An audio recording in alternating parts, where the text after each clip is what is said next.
Salut à tous et bienvenue dans ce nouvel épisode de Ciné Kenner. Mais c'est qui lui? Oh, Mais qui a dit que Matt Damon était trop vieux pour choper Alicia Vikander? moi? Mais attrapez-le! Salut à tous, c'est Kenner et aujourd'hui on se retrouve pour parler d'un des films les plus attendus de cet été, le dernier volet de la saga d'espionnage bien connue, sobrement intitulé Jason Bourne.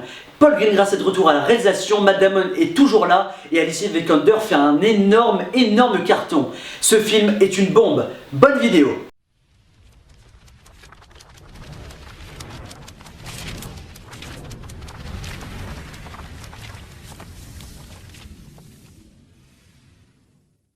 Jason Bourne. Il en a fallu du temps. On n'y croyait plus et pourtant ça y est, le nouveau Jason Bourne est sorti et il s'agit bien cette fois-ci non pas d'un spin-off mais bien d'une suite.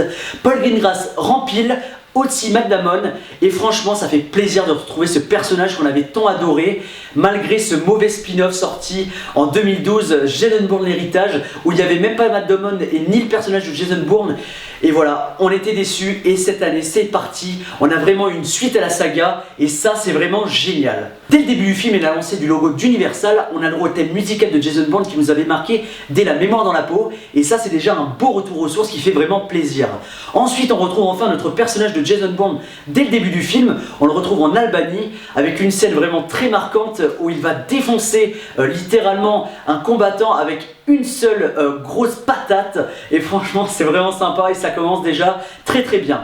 Malheureusement ça commence à s'étirer au bout de 20 minutes parce que on n'est pas vraiment dans un James Bond où l'action va commencer directement dès le début du film, par exemple Skyfall ou Spectre par exemple avec une énorme séquence d'action.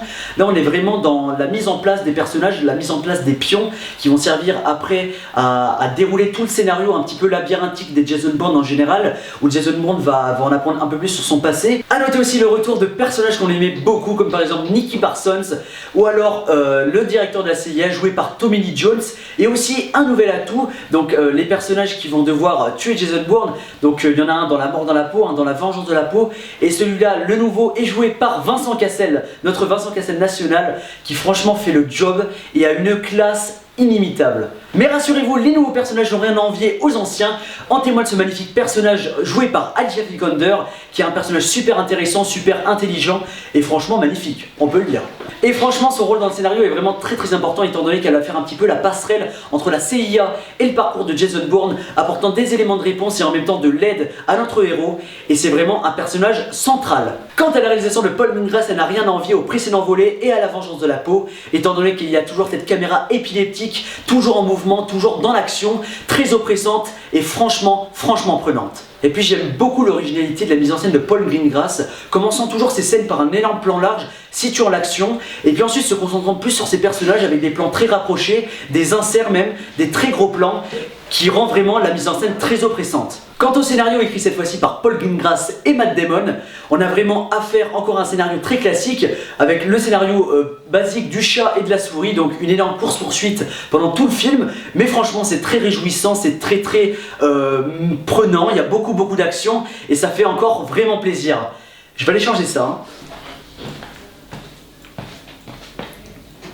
Hein. Bonjour. C'est bon.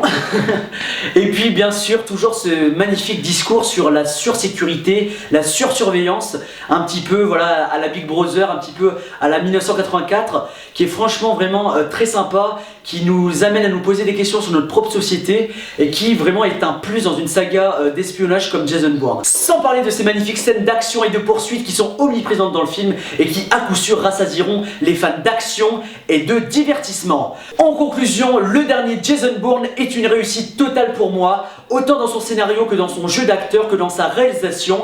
Un film parfait de bout en bout qui va à coup sûr vous accrocher à l'écran. Franchement, allez le voir parce qu'il est vraiment exceptionnel. Sur ce, je vous laisse, je vous invite à vous abonner et à lâcher un petit pouce bleu à cette vidéo, ça fait vraiment plaisir. C'est toi garçon, parce que bon, normalement, ils font ce qu'ils veulent, c'est des gens, ils ont... Non mais attends, je leur dis juste de s'abonner si allez, ils ont aimé la vidéo. Allez. Salut.